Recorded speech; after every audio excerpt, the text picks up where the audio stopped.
So for those of you who don't know, and that's probably a small number, my guest today on this first live virtual edition of the Learning Leader Show is the great four-star General Stanley McChrystal, founder, CEO of the McChrystal Group.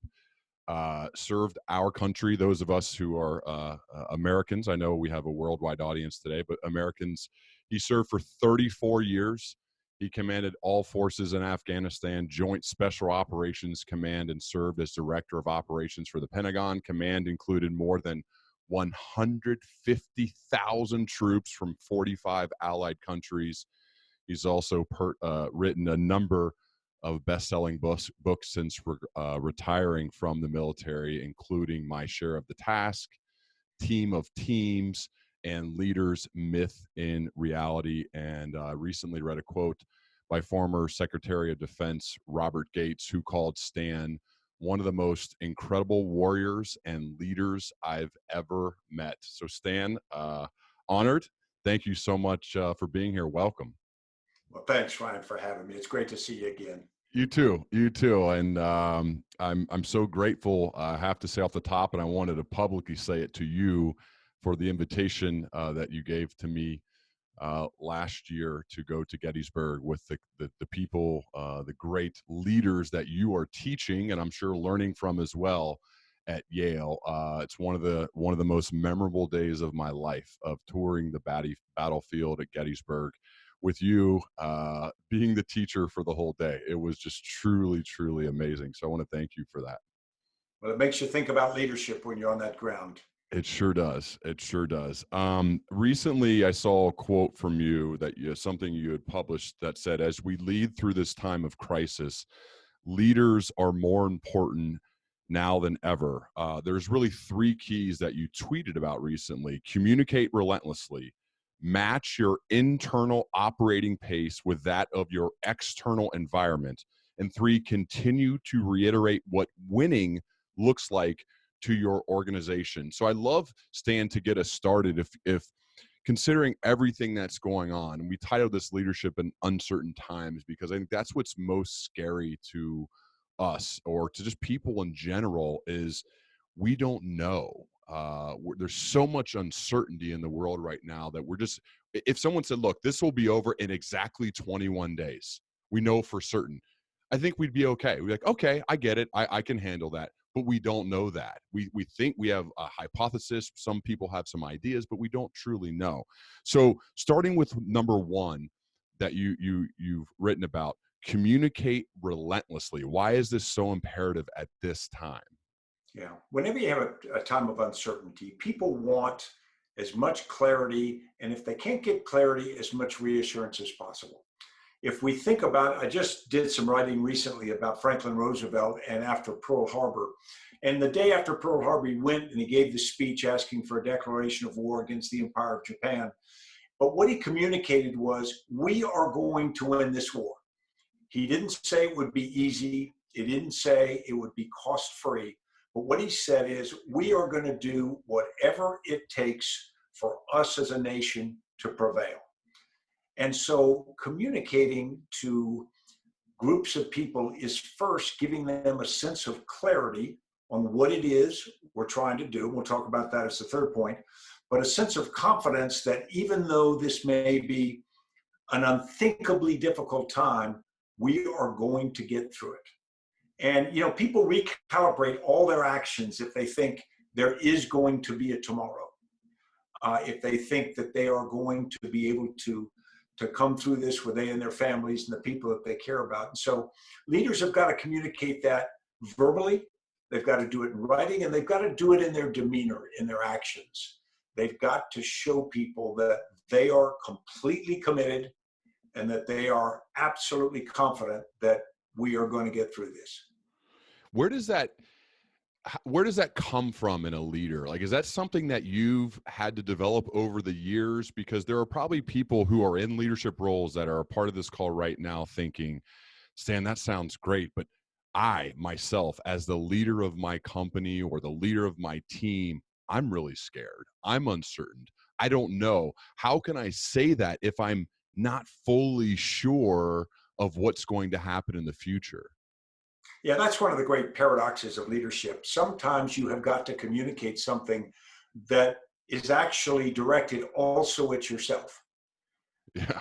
If if you take a bunch of soldiers and you point at a hill and you say, I want you to attack the hill, and I think we got about a 32% chance of taking it, they're not going to be too excited to go up the hill. You have actually, for sure, decided you're going to fail. Instead, what you've got to do is look at them, and you don't say, hey, it's an easy hill, the enemy aren't going to fight.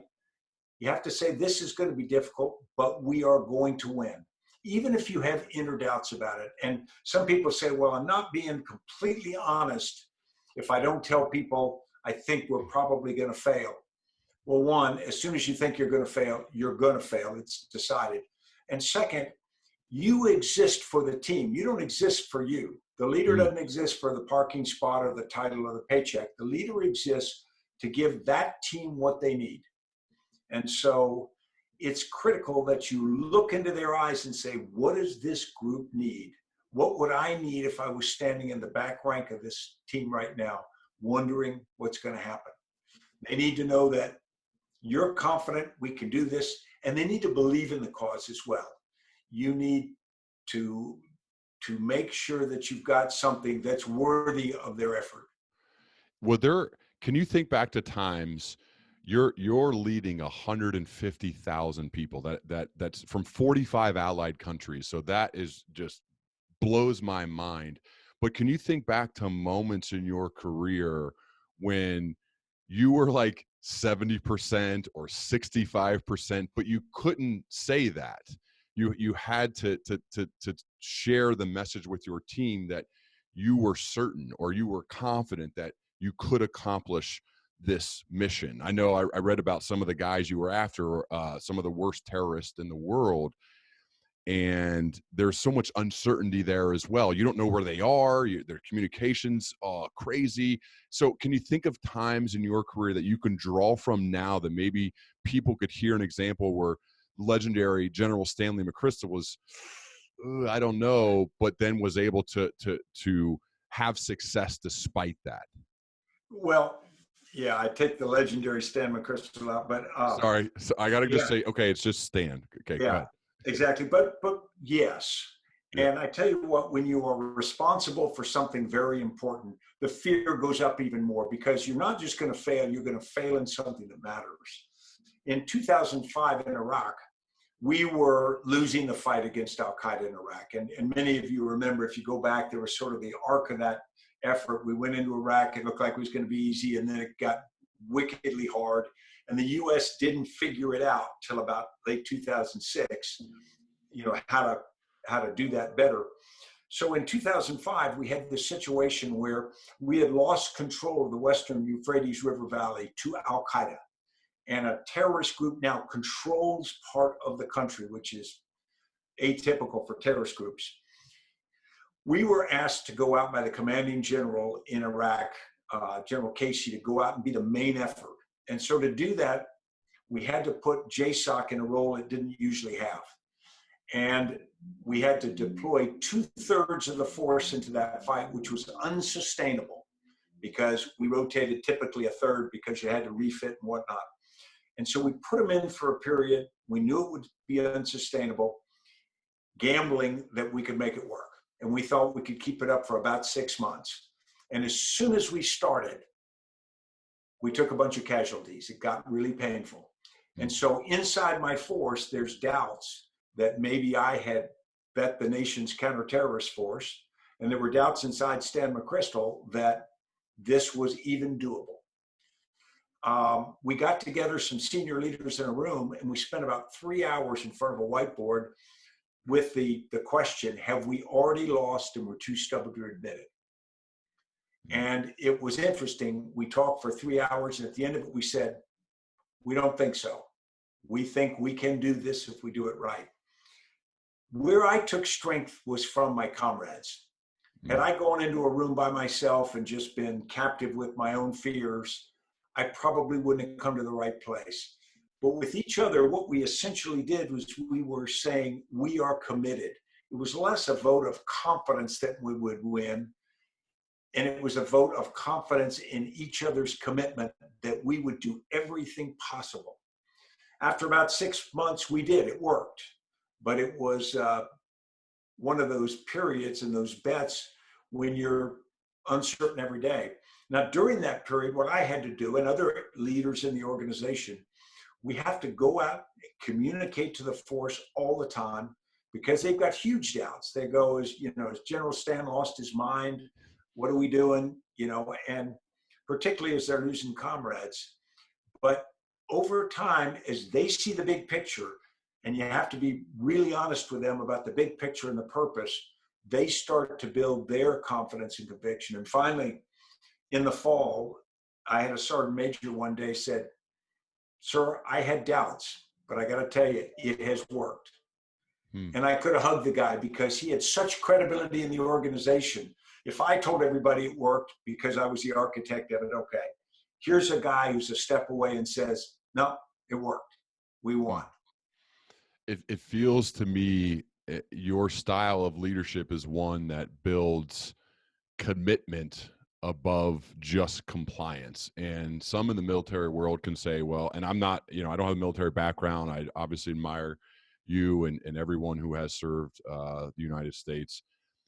But one of the things I've written about, and obviously you've been a part of my book because you wrote the foreword, which I'm obviously extremely grateful for, is that the phrase compliance can be commanded, but commitment cannot. And that's a big deal to me, because as leaders, we want to build a type of teams or organizations where people want to commit, as opposed to just complying because I have to, because I report to Stan, or because that's the CEO, or because his rank is bigger than mine. How have you worked? Because I think commitment right now is as important as it's ever been. How have you worked to build committed teams like that story you just told, where people say, "I believe in him. I want to follow him. I'm going to commit to him. I'm not just going to comply to the orders"? Yeah.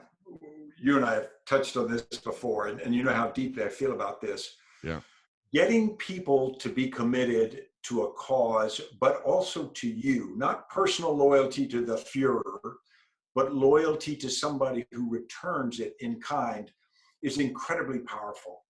I'm sitting in my office and I've got a little page out of a notebook torn out from the former head of the CIA in Afghanistan back in 2004. And I barely knew him at the time, but we're in the back of this darkened helicopter, and we're flying, and we just gone to this place, and what we'd seen had not been very encouraging. And he wrote me this note that says, "I don't know the Ranger Creed," which is what I grew up under. He says, "but you can bet your sweet ass I'll never leave you." And it was funny, from this sort of a stranger, I'm going, wow.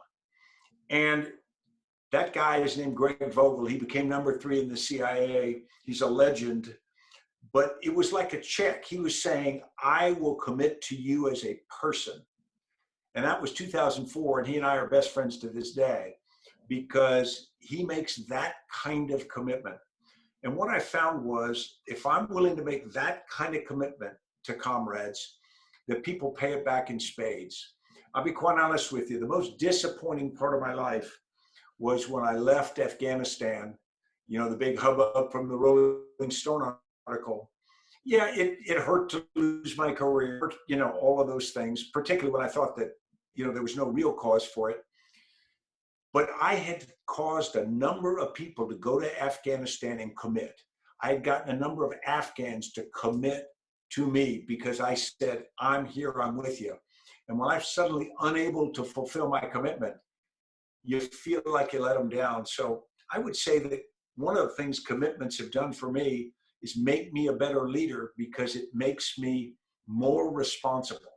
It makes me understand that if I fail, it's not me failing me, it's me failing a bunch of people I made promises to.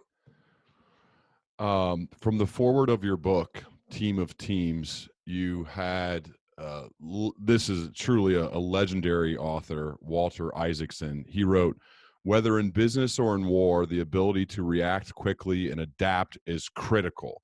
and it's becoming even more so as technology and disruptive forces increase the pace of change. That requires new ways to communicate and work together. In today's world, creativity is a collaborative endeavor. Innovation is a team effort. Given the situation we find ourselves in, where most people are now working remotely, even if they had never done it before. And before we started recording here, you mentioned how this is such a change for you because you're traveling a lot for your work and now you're not anymore. And thinking of what Walter Isaacson wrote in the foreword of Team of Teams, how have you used some of your learnings for both from him as well as what you've gathered working in a wild environment, especially when communication was tough and you had to build teams of teams? How have you used that now, and what advice would you give to others as they find themselves in an unfamiliar environment? Yeah, that's a great question, Ryan, because that's what I'm focused on right now. Just to give a quick background for people who may not be aware, when we took on the fight against Al-Qaeda in Iraq in 2003 in Iraq, they were a completely different kind of organization than we'd ever run into. They were like a virus. They operated using intelligence technology. They were remarkably fast, constantly moving. They weren't a structured, conventional threat you could deal with the way we've grown up. So what we found we had to do was we had to geographically disperse ourselves.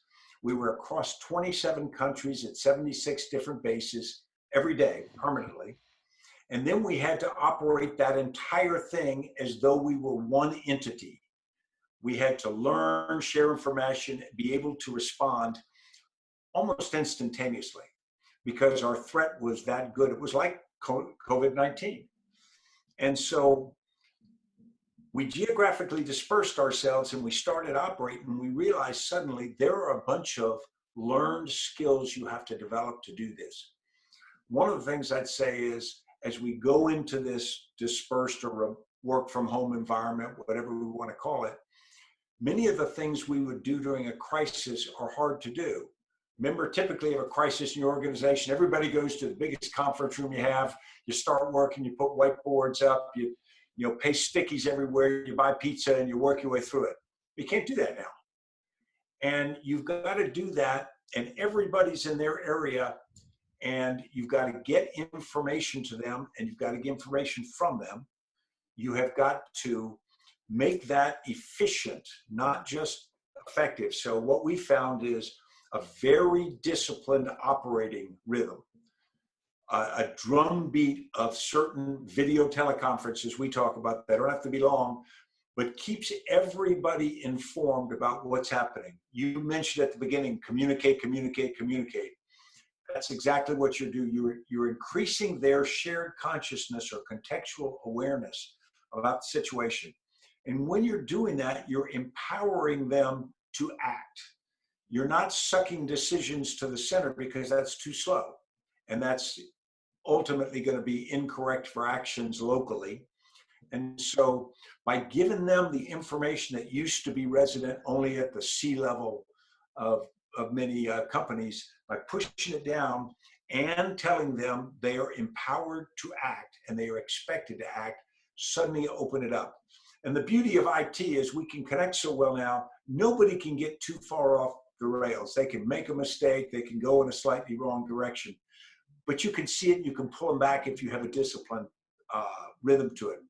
The other part is we're dealing with human beings. We go home. We were joking earlier about when you're working home, you say, this is great. I can dress casually. I can do whatever I want. But now you got kids running around the house. You have all of the other distractions. You also are at home with your own demons. If you're scared of the virus, there's nobody to reassure you. The German army used to have a saying called the feel of the cloth. And what they were talking about was in combat, when you marched in formation, you felt the shoulder of the man next to you and you knew you weren't alone. Well, suddenly we feel alone.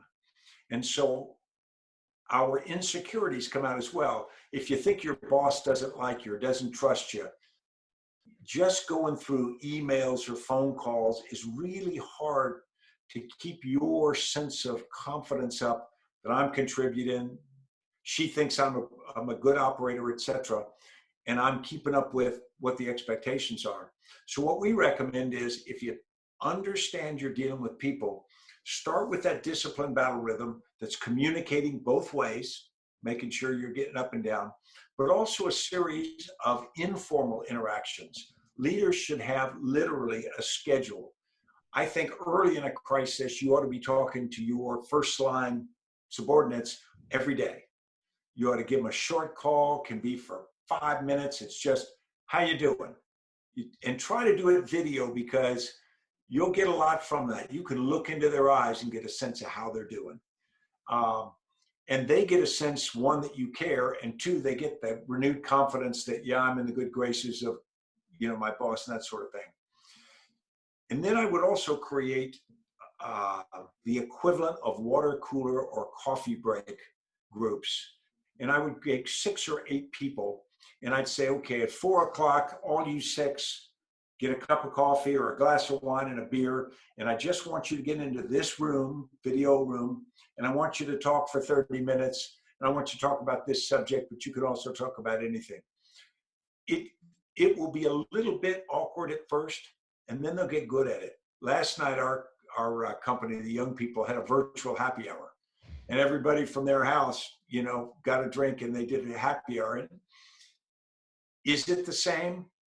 Not exactly, but it's got a charm to it. And I think that sense that I am not alone and I'm connected is extraordinarily important. The second part of that I'm getting back to the initial question, which was match your internal operating pace with that of your external environment. It feels like that's what you mean right there. I do. And you need to admit the external operating pace. A lot of companies have legacy-based systems that work Monday through Friday, and they work 9 to 5, and they do an annual budget, and then they do it. And what they find is they're always out of step, because things are moving much faster than that. So I think the first thing you have to do is, what is the field I'm operating in? What are the situation I'm in right now? And you've got to speed it up. With COVID-19 and this imminent financial situation that we're in, that's going to hit us all like a sledgehammer, people have got to react really quickly. And so in my view, you're not panicking. That's not the definition of moving fast, is panicking. Moving fast is when other things are moving fast around you, you've got to move as fast or faster. And so I think you set new expectations.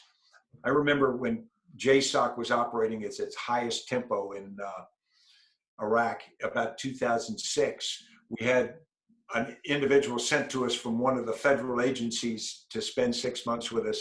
And they sent back a report to their headquarters back in Washington, D.C. And they said, you don't understand what's happening out here. In this war, things happen fast. When JSOC talks about doing something, you guys look at your calendar, they look at their watch. And it's a mindset that says, why are we waiting until Tuesday to do it? In reality, it could be done this afternoon.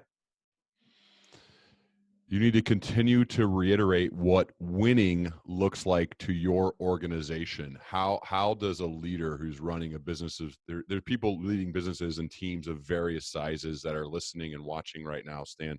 What is the model or the framework for showing your team what winning looks like right now? I think that's really important, and it's much more nuanced than might be obvious. If you take a non-crisis environment, a company might say winning is this level of growth, this level of revenue, this level of EBITDA, whatever they do. And that's interesting, but except for a few companies and a few personalities, that's not the force. They got that. They need to believe that there's more to it than that. And on the other hand, I would not say that it is needs to be changed the world. We're going to, get each puppy, a new home to live in. That's not necessarily what you do either. I think in that environment, you have to say success in this organization looks like a successful firm that contributes in the marketplace in a credible way and profitable. Otherwise, it's not going to last. a workforce that wants to come to work in the morning because they feel that it is meeting needs that they have, not just financial needs, but emotional needs, a sense that I am developing myself, I'm interacting with people that I care about.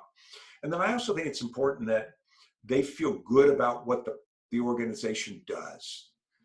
If you make drugs that hurt people or that sort of thing, you might not feel really excited to come to work in the morning. But if you feel that what we do fills an important need in society, and that's the range of just incredible number of things, I think the leader has to paint that nuanced picture together. Now, put it in a crisis. In a crisis right now, I'd say the first thing is we are going to make the company survive. We are going to weather the storm so that we're a credible firm as this thing evolves.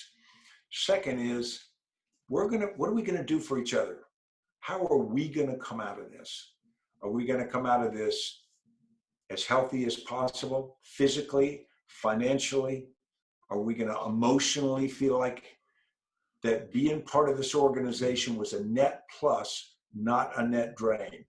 And I think the leader can draw that picture for people and say, this is what success looks like. And the leader may say, be honest enough to say, it's different from what I would have said 2 months ago because the ground has shifted under our feet. That's okay. Yeah. Because I think if you don't admit that, you lose credibility with your team. I found, my background's more in sports, as you know, and yours in the military. And I think this could apply to both. It's really easy, not really easy. It is much easier to be a leader or to be the captain of the team when you win every game, when you face little adversity. What's really hard and really revealing is how you as a leader choose to respond when you're losing, when you get knocked down, when your offensive line is struggling, right? How am I going to respond as the quarterback of the team when they're getting manhandled by the defensive line and we're losing the game? How am I going to respond? What am I going to say? What am I going to do? I think real leadership, the moment that it happens is right now. That's why there's so many people on this call watching, I think, because they understand that aspect of it. But that doesn't mean that it's easy. In fact, it's really hard. I had conversations with some leaders that I work with one-on-one earlier today. Say, you don't understand, like right now, this is the time. This is the time that people are going to remember how you chose to handle it, how you chose to respond. And so, Stan, I have to imagine during your time leading, you're facing people dying. You feel responsibilities for that. You're losing a war. I mean, some of the worst stuff ever. And those moments, though, are when the people who said, Stan, I'm with you forever, it's because of how you responded then. What's your mindset towards preparing yourself to handle crisis and handle tough situations and to be the leader in that moment? Because that's when it's most important. Yeah. And we've all felt it in some way or another. I felt it because I fail more than the average person. I'm experienced in this. I think the first thing you do is admit it to yourself. And a lot of times when people died, it was my fault. It wasn't just something that happens at war. It was something I didn't do well enough. And so it was my fault. And so you got to just get over that. If you can't stand that level of responsibility, you shouldn't lead. The second thing is you got to be honest with your people. I work with the Yale football team on leadership. I've been doing it for 9 years now, and I just love them. And I had their quarterback a couple of years ago in my class at Yale as well. And we were talking about this very subject, and I said, Morgan, if you throw an interception or you throw a lousy pass and screw something up and you come, what do you say when you get into the huddle? And it was funny, he surprised me. He says, here's what I don't say. I don't look at everybody and say, my bad. He said, they know it was my bad. They know I know it was my bad.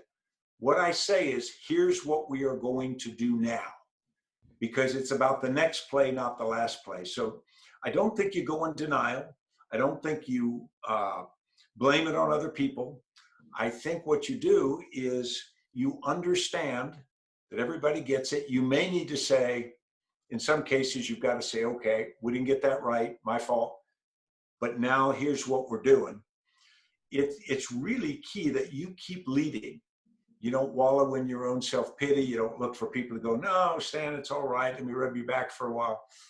Instead, what you do is say, we're here to win. If you're with me, that's what we're focused on. I think that's what people want right now. I think they want leaders who are reasonable, meaning they understand that everybody's going through their own disorientation, dislocation right now, but they also want people who are going to get it done. I think if they find that the leader is saying, well, we really can't operate because we're all operating at home alone, most people don't want to be on that team. Mm-hmm. Most people want to be on the team that says, okay, we're going to figure this out. We're going to make mistakes. We're going to adjust. Let's get it done.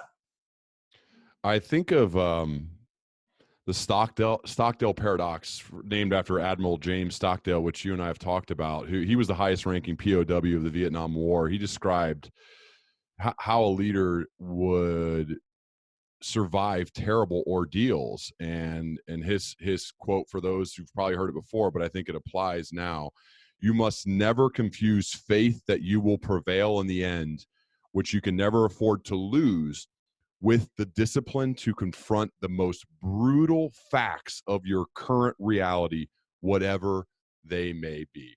And they might be. I think that, Stan, really seems to apply right now to what are those people who are scared. What are they looking for? Someone that has, I think, that type of mentality towards how they're going to aggressively think about the situation they find themselves in now. I think that's exactly right. You look at a coach, an admiral, or anybody like that. If the organization gets stunned like a deer in the headlights and they spend all their time talking about how much hand sanitizer, they're missing the point that there's going to be a tomorrow. Mm-hmm. So what you do is you say, everybody survive. Here's what you got to do. You got to do smart stuff. Boom, boom, boom. We are surviving for a purpose. This purpose is this. I don't know how long it's going to take us, but we are going to accomplish that purpose if you want to be in this organization. Stan, hitting back, I'm not sure, maybe I should have checked with you beforehand, so I won't go into too many details about what happened at Gettysburg, but one of the things that I think is okay to share is I remember so many of the teachings, and you had some great guest teachers when we toured Gettysburg last year. And one of the notes that I jotted down before I drove back to the airport was the real lesson, and I believe this is from you, or it may have been from the other teachers, though, at one of the stops on the tour, was it's not tactics, it's not strategy, it's always about the people. And thinking of these high level strategies and getting down to the tactics of what we're going to do day to day. And when I heard that and felt that, because some people would say that's a soft skill, as opposed to the proper term, which is essential skills to develop. And can you follow up on that, of why that is really first and number one priority above all else? Yeah, and you remember we had Sir Graham Lamb there and Greg Vogel and some other heroes who. I know. I remember we each, just for everyone here, you made us all get up the night before we toured Gettysburg to say, Stan's like, I have a few friends here, a few guests, and there's this, the head of this huge thing. There's the British Special Forces guy with the incredible accent. There's the American Special Forces guy who's done it all, and then there's me. And I think I was last even to introduce myself, and I have never ever felt more out of place in my life. But I'm so grateful that I was there. You were absolutely where you should have been with that crowd. They're all a touch crazy, and so you fit right there too. Now, that what you hit on was exactly right. If you go back to Gettysburg, one of the things we draw, and for people who are aware of Gettysburg, you've heard of Pickett's charge. Mm-hmm. And on the third day, this ultimately futile charge of about 15,000 soldiers tries to cross a mile of open terrain against an entrenched enemy, and it fails. And you say, well, that was stupid. Why did they do that? I mean, why would you try it? Low probability of success. Well, two things were at work that day. One, where there was a general, Robert E. Lee, who had built such confidence in what his soldiers could do. They had marched all the way to Pennsylvania, many of them without footwear. They had gone through 2 days of fighting, and now on this third day, he asked them to do this charge across a mile of open terrain because he believed that they could do it, because so many times in the war before, they had done just that. And it was two-way. They believed in him. They believed that he would not ask them to do anything that didn't need to be done. And he had this incredible belief that they could do it. Now, again, we can say it was futile, it was ineffective, but it was powerful because 4 o'clock in the afternoon, this group of veterans, they weren't brand new soldiers. They'd all been through an awful lot. They'd seen comrades die. They line up and do this charge for that man, for their cause, and for each other. And if you realize just how powerful those connections and the ability to inspire people can be, you see it on sports fields, you see it in organizations where people sacrifice because ultimately we want to. We don't want to sacrifice and die, but we want to commit ourselves to something because it is so utterly fulfilling. We want to be relied upon by other people. There's a great line in, of course, the greatest movie ever made, The Outlaw Josie Wales, the old Clint Eastwood movie. I say that with tongue in cheek, but he has a young comrade who dies, and he didn't know the guy very well, and the guy died in this unfortunate shooting. And old Clint Eastwood stands up there as the ultimate cowboy chewing tobacco, and he's going to say something over the grave, and he says, well, all I can say is I rode with him and I got no complaints. And if you think about what would you like people to say at your funeral, that wouldn't be bad. I love it. I'm curious for how people can personally choose to behave in these times, Stan. And James Clear is a guy I've done a number of podcasts with and have been fortunate to talk with for years now. And he wrote an incredible book called Atomic Habits that's done very well. And one of the things that him and I had talked about at one point was about persistence. And he's just written about this and published it recently. But his definition of persistence is a little bit unique because he relates it to patience. Because right now people are saying we have to be patient. There's uncertainty. We don't fully know. And James, there's a quote from him that I want to share and get your thoughts on. He says, the most useful form of patience is persistence. Patience implies waiting for things to improve on their own. Persistence implies keeping your head down and continuing to work when things take longer than you expect. And that, in this very moment, speaks to me as to say, I could, I've had 6 figures worth of keynote speaking gigs canceled over the next 3 months. I'm sure you've got a lot of that type of stuff happening. And instead of just saying, well, 2020 is going to be a brutal year, I guess I just have to put my hands up and take it as an L, or persistently saying, let's figure something creative out. Let's do something different. Let's keep our head down and keep working and keep at it. And I know that's the way you operate as well. And so that's actually why this is happening. We're doing this live. I didn't know if it would work, and I'm happy that it is. But how do you view patience and persistence, especially right now?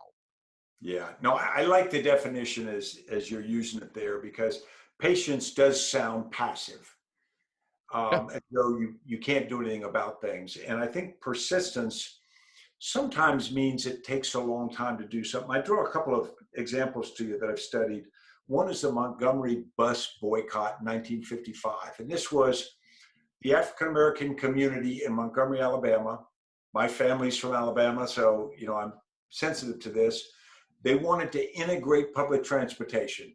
And this is when Rosa Parks refused to give up her seat. Well, to do this, what they did was they boycotted all use of public transportation.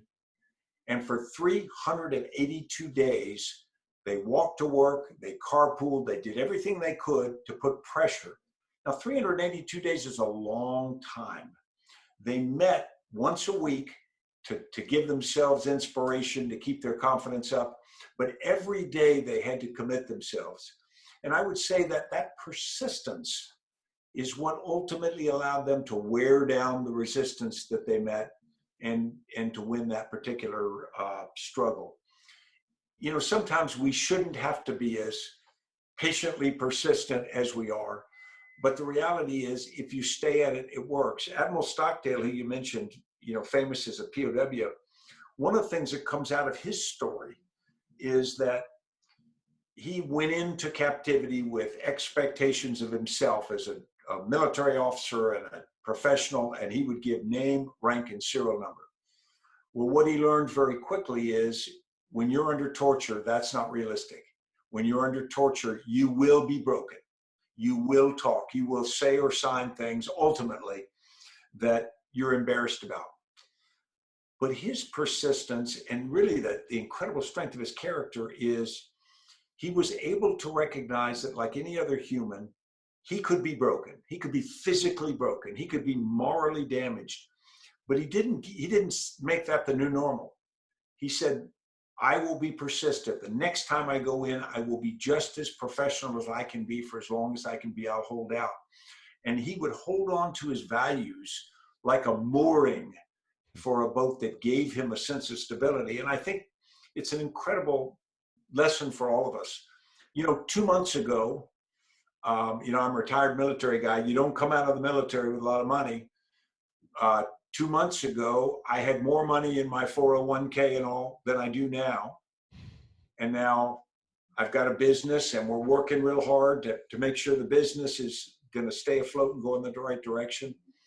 And a lot of other things in my life are not as certain as they seemed 60 days ago. But, you know, we stay at it. I was going to say, how do you mentally handle that? Are there some things you do, like practical things? And it's only been a few days since we've been on this kind of lockdown setup that we're in. But from working out to what I know you're famous for what you eat, and if you want to share, you can do that now too. But what's like your routine now as you're getting into the new temporary normal? No, that's great. First, I believe very strongly that you navigate from where you are, not from where you wish you were. Yes. And so 60 days, it's different than it was 60 days ago. So what I'm doing is navigating from here. I do start every day. I had a series of back operations over the winter, 3 of them. And I'm recovering from those, but I'm back working out. And so for me, it's the daily discipline of doing the working out. You mentioned I eat 1 meal a day, just a habit. It's not a Zen strength or anything, but it's a habit I have that makes me feel like I am disciplined, and it helps me, you know, from gaining weight or that sort of thing. But the most important thing is, like with my team in our company, every day we meet at 8 o'clock in the morning virtually. The whole company gets on the thing and we talk about, okay, what are we doing now? Where are we going? How are we adjusting? What are ideas we can do? How many people is that? I'm just to get tactical here for a second. We got about 90, 92. So you get 90 people every day at 8 o'clock. Yeah. Gotcha. Yeah. Okay. And so it gets everybody in the huddle and we go, okay, here's what we're doing. People give their different things. And then all day we're on chat and things like that. Because in this uncertain environment, we're trying to help our clients navigate through this. We're trying to get thought content out. We're trying to understand how we best adapt to be effective. We set up, I've got a little studio in my home office now. We brought in a high intensity camera, got the IT specialists from the company together with me so that we can do these things really quickly, really easily. And I think there'll be countless adaptations like that where we learn to be better so we can be effective in the new environment. Stan, if you're good, I'd like to open up for a few questions. A few people sent them to me prior to the call. I'd like them to, if I can unmute this properly, to have them ask you directly. Is that cool? Absolutely. Nikki Bosco, are you good to go first? I'm going to unmute you. Nikki, are you there? I think so. Can you There you hear are. me? Hey, yeah. Go ahead, Nikki. Thank you, Stan, so much. This is incredibly useful and inspiring. My question is maybe around that moment you have each morning with those folks on the call, and you've done your best to lead yourself. You're showing up. You're inspiring. I'm wondering what the signals are amongst that group that you might be picking up on, either as a whole group think or that you might notice in an individual that would alert you to, like, okay, I need to take action or help re-steer. Yeah, I think that's a great question, because you do get those. Sometimes you pick them up in a person. This is why video is so much better than just call or something, because you'll see a little of that. What we'll see is, the stock market tanks. A lot of clients start pushing business to the right or canceling, because in this environment, everybody wants to hoard cash. And suddenly people start to feel like they're failing. And so we've got team members out there, and they've been working with a client, and the client says, okay, we're going to stop work. And they feel like I failed. And so one of the things you got to do is build their confidence back up. You got to say, one, it's okay to fail. We're all going to fail, and look around, it's happening. But two, it's not okay to not pick it up and get moving again, because that's what we have to do. And so it's funny, our morning call, some mornings, it's mostly inspiration. Hey, thanks for what you're doing. Everybody's doing good. Some mornings it's kind of kicking the butt. Hey, we're not moving fast enough. Boom, boom, boom. Some days it's self-critical of what we're doing as a company. Hey, we're doing this, but it's not working well. We gotta fix this. And then some days it's exactly as you talk. People are starting to lack confidence, or they are starting to almost take on a passive aggressive response. Because they're frustrated with themselves, they're frustrated with the environment, and it's sort of, screw it, quit telling me to do that, because that ain't working. And you got to go, well, something's got to work. Here's the guidance. Figure out what works, and that's what we'll do. It's funny, because every day it evolves a little bit. And so it takes a tremendous amount of paying close attention. What you can't do is go in, and what I found, don't go in with a script you wrote the night before and wrote people, and tell people what you thought at 10 o'clock last night. Wait and see what the mood and morale of the organization is, because it's organic. Good stuff. Let's go to Matthew Mullins. You good, man? Yep, I'm good. Go for it. Yeah, all right. Go for it. Stan, thank you. This is really awesome. So my question is, in times of adversity and uncertainty, how do leaders ensure that their people are prepared and confident to thrive and maintain their character through those moments? Yeah, now that's a good one, because you hit a key word there, character. Because when things get painful, particularly for younger members of the team, they're not sure what the right answer is. So if suddenly you've got to do things to get revenue or whatever that you didn't do before, is it okay because we're in a crisis? The answer is no. And so the leadership has got to come from the top that says, we're going to get through this crisis. And when we finish, we're going to have to look in the mirror. We're going to have to be able to live with ourselves, and we're going to have to be able to live with each other. We don't want to be embarrassed by something that we individually have done, or we as an organization have done. And as you know, it's tempting to do that. In the fight against Al-Qaeda, it got pretty grim, and there were great temptations to sort of take the gloves off and fight in ways that we would not have done before. But we realized that was a slippery slope, and you don't want to be on that one. Young people need to have this reaffirmed for them constantly. One of the things we found is you have to be careful about how you talk about certain things. If you get in front of the company and you say, the priority is revenue, revenue, revenue, at a certain point, what they do is they go, okay, it's revenue. I got it. You've got to be careful, because if you say revenue at all costs, you'll pay all costs. And so there's got to be a pretty nuanced or careful approach to communicating. And I say young people, that actually applies to people at every level in the organization. And then the last thing I'd say is, people watch what leaders do every moment. I mean, they watch how your facial expressions on a video teleconference. They watch whether you pay attention. They watch whether you cut corners. And the worst thing you can do is get what we call a say-do gap, where you speak a bunch of platitudes about how we're going to act, and then they know that that's not the way you're acting. Once you have a say-do gap, your credibility is undermined. Thank you. Thank you. I love that say-do gap. I haven't heard it used that way, but I think that is so true. And we've all, unfortunately, probably worked for a boss at one point in our career who had a big say-do gap, and that's certainly not useful. Stan, Ed Epley in the chat just wrote, well, he wrote that privately, so sorry for saying your name already, Ed, but I thought it was public. The question, though, is how would you potentially fire somebody during this time? If you had to, for whatever reason, somebody needs to be fired. It's obviously a sensitive time. There's a lot of things going on. How would you do it right now?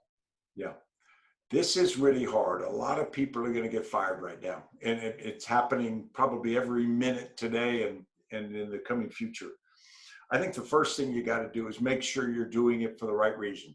If somebody's being fired for misconduct or they're just not effective, okay, you do that like anytime you would. But if you have a situation where the financial situation in the organization is such that you cannot be economically viable, you're in this tension. Everybody wants to be the person that says, well, we'll take care of everybody because we're good people. If that causes the company to go bankrupt, you didn't take care of anybody. And so what I would say is, I would first explain it to the organization. Most people know the general financial situation, and they can certainly watch the news and the projections. So explain to people, this is the economic reality. This is what we have to do. Then as you deal with each layoff or firing that you have to do, you have to do this with as much grace and as much class as possible, as though you're the person being let go. You got to say, how would you like to be informed? How would you like to be treated? In fact, I think now is a time, because these are mostly economic layoffs, you're really celebrating somebody's service to the organization, and you're mourning the fact you got to lose them, but it's just an economic reality. It doesn't mean people are going to like it or feel good about it, but they're going to feel a lot better than if you don't treat people as they should be. Yeah. I'm going to go to Tom Carvelli. Tom, are you on? I just unmuted you. Should be good. I am here. All right. Go ahead. I actually had two, but I am the kind of guy that likes to sort of boil things down to like what I'll call like a one-liner. And the question that I had for you was, if you had to sum up your leadership principles into a single unified concept, what would that be? Yeah. If you're talking leadership now, not management of an organization, then I think it really comes around the idea that it must be based on character that you have and that you are willing and disciplined enough to exhibit. And then it's being focused on the welfare of the team. And the welfare of the team includes the team succeeding in what they're doing. That seems really simplistic, but it's really not.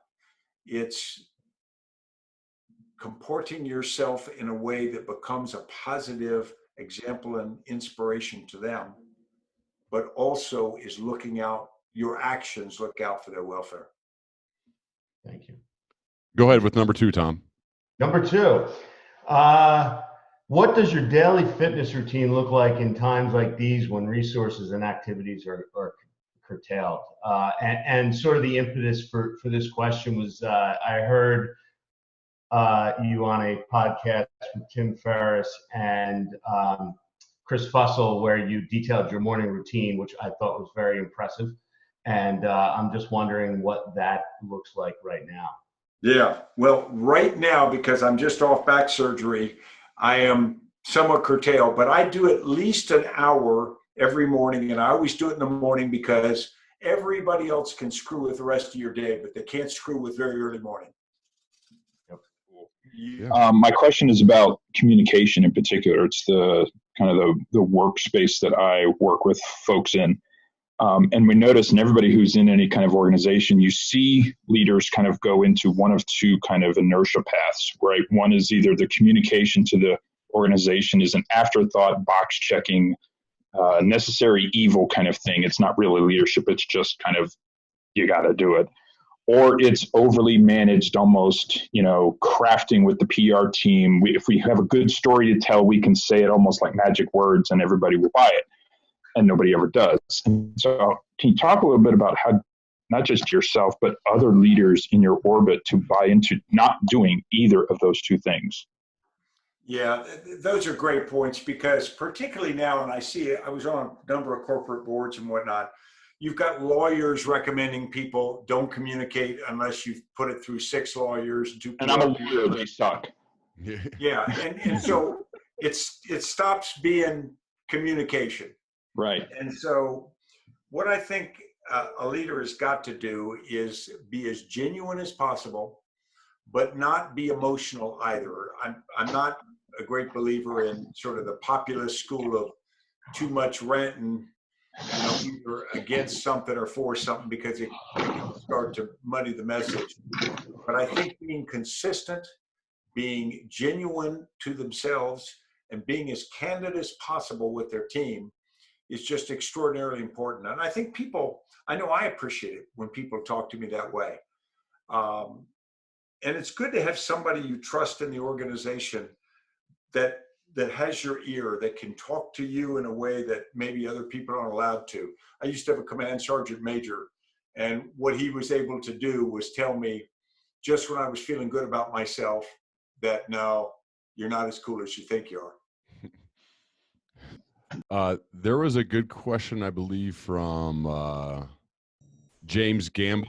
I see you wrote in there about someone with not as much experience as Stan has. So, James, do you want to, I just unmuted you, and go ahead and ask that? Yeah, again, as everybody said, thank you for the opportunity. So I have a lot of younger managers on my team, people that don't have that sort of length of experience to fall back on. When I'm speaking to my team, I rely on all the successes I've had in the past in order to communicate to my team on how to move forward. And I know I have a lot of people that don't have that to rely on. So without that, what would you recommend, or what are some tips for them to be able to encourage them to be able to speak up and be able to speak and have those deep conversations with their team when they themselves are feeling fear and they don't have that experience to rely on? Yeah, and as you know, sometimes it also goes with credibility. People feel like they don't have credibility because they haven't done as much, and the team's aware of that. We had a really interesting problem on the football team a few years ago, in that the rising seniors on the team were not the best football players. So they had to be the leaders in the locker room, but they weren't the stars on the team. They were bench warmers. And we talked about it in great detail before the start of the season. We say, how are you going to handle that? Because are you going to feel confident enough to stand up and lead people, even though you're not out there scoring touchdowns or whatever? Ultimately, they were, but it was really a tough journey. It's like a young leader who comes in to lead a bunch of experienced people, and they all sort of give that jaundiced eye, and they go, the young leader says, let's try this. They go, well, we tried that 6 times before. At that time, it takes a young leader, I think, 1, some courage, and 2, it takes a support network. It takes peers. It may take 1 or 2 people in the organization. that sort of come to and said, hey, that's a good message. It can come from their boss, but I actually think it's better if it comes laterally in a case like this, because most young leaders don't want to go to their boss and pour their hearts out about their insecurities. That makes sense? Yeah, absolutely. Thank you. Thank you so much. Oh, my pleasure. So we're going to do one follow-up and then one more. I want to go to Matt Spitz, who had a question. But Jimmy, good reminder. Stan, you were beginning to talk about your morning routine and what you're doing now. The second part of Tom's question, when the technology broke up briefly, can you go back to that answer? Yeah, absolutely. My morning routine is always workout, come in no matter what. If I've got to get up at 4 in the morning, I work out at 2:30, because I find psychologically it's just so much better for me to start the day after working out. And so I do that. I alternate running one day, and then the other day is this gym workout I have, which is weightlifting and a lot of abs. I really believe in working out on the core, because it sets the rest of the day.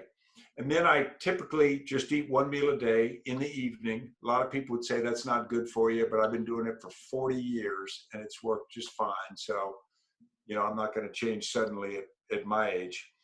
I think the key thing about all of this is you can do almost any kind of workout. You can do bike, you can do whatever.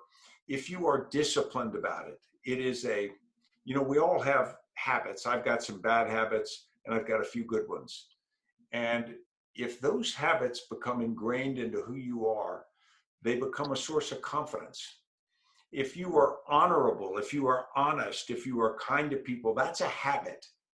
It comes from self-discipline, but it's a habit. I fold all my underwear in my drawer. Now, people laugh at that. I started doing it at West Point. It's a habit. I ain't changing now.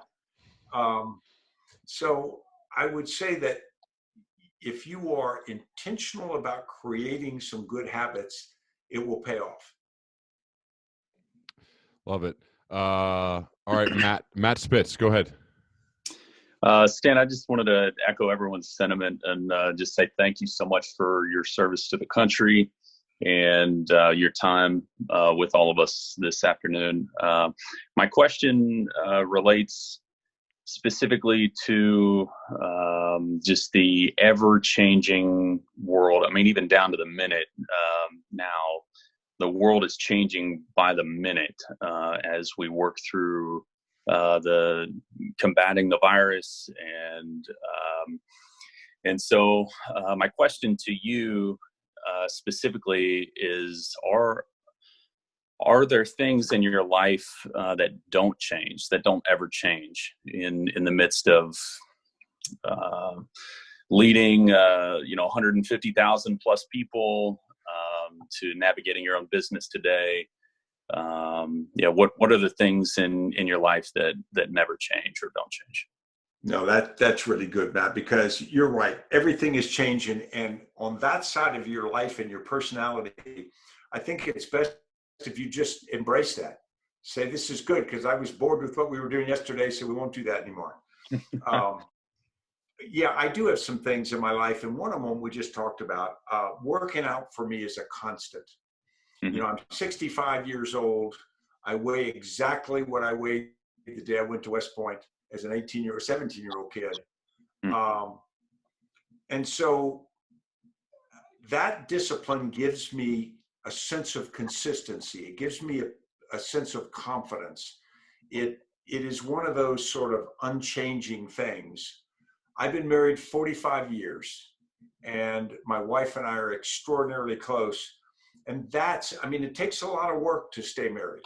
No marriage is easy. But that's one of those things that we talk about this a lot. It is one of the things of consistency we count on. We wouldn't let this marriage fail because that sense of foundation is too important to each of us. Mm-hmm. And so that's really important. And then the last one I'd say is relationships. Some of my friendships, some of them aren't as, old as, the years I've been married or whatever, but you establish those relationships and you try to make them such that you'll be friends to the day you die. I've got some people I work with that we just have a relationship that we know is there forever, no matter what happens. Sky falls in, if both of us are still alive, we're going to be friends.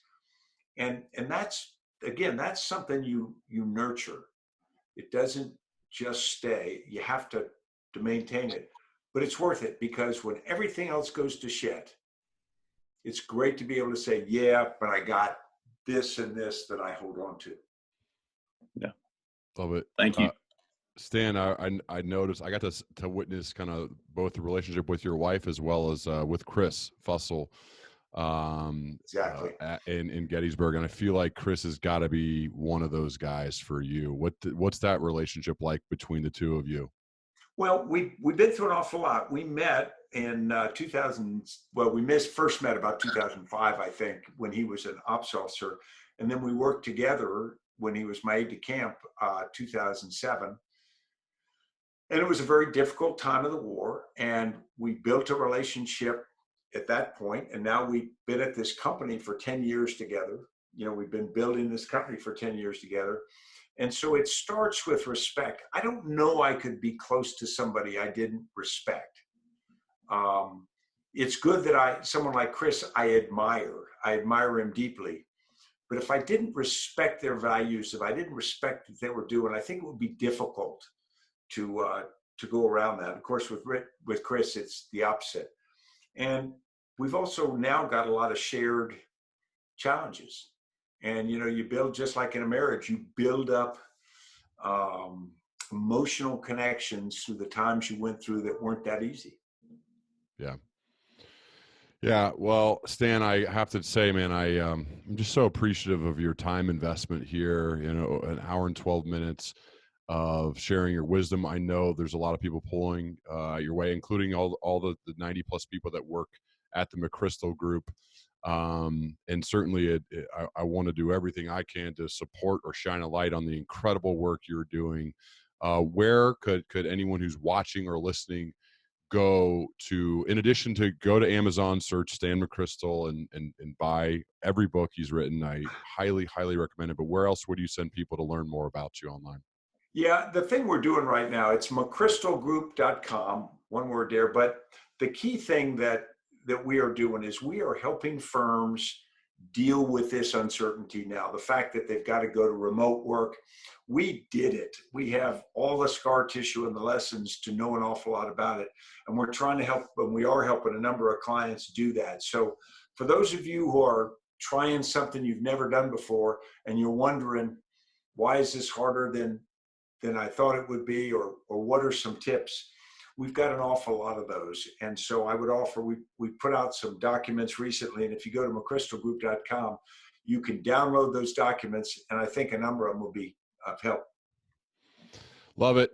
Stan, thanks again. And for those of you who are maybe checking this out for the first time because of Stan, thank you for being here. I record the Learning Leader Show and publish usually at least once a week on Sunday nights. And it's my favorite thing in the world to do, to have long form conversations. Certainly when it's somebody to the caliber of Stanley McChrystal, it's just blows my mind. So thank you for being here. Thanks, Stan, for being here. I put some things, I'm sharing my screen that you can see if you want to, if you're not already engaged with what I do. You can text learners to 44222 or even email me directly. I really appreciate you being here, investing your time, everybody, because this is really cool, and I want to do more of them. Again, I know I messed up by starting with the best guest. I should have probably ramped up to this, but when Stan said yes, I was not going to pass it up. So thanks again, Stan, for being here. Thank you all for being here. This was a lot of fun, and I'm looking forward to the next one. My honor, everybody, and thank you. Thank you, Stan. Take care. All right. Bye.